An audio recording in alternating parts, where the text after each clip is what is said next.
कराग्रे वसते लक्ष्मीः करमध्ये सरस्वती करमूले स्थिता गौरी प्रभाते करदर्शनम्।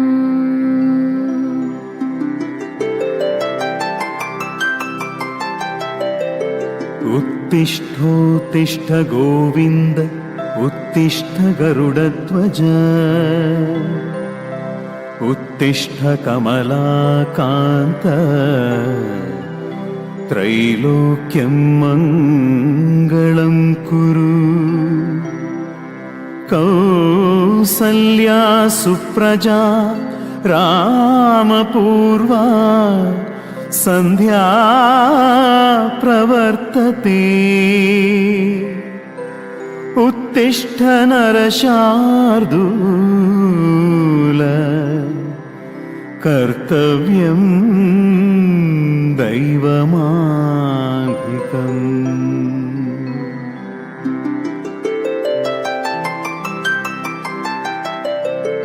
समुद्रवसने देवी पर्वतस्तनमण्डिते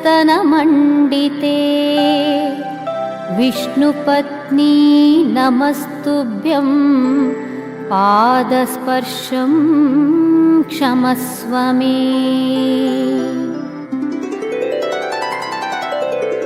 उदये ब्रह्मरूपोऽयं मध्याह्ने तु महेश्वरः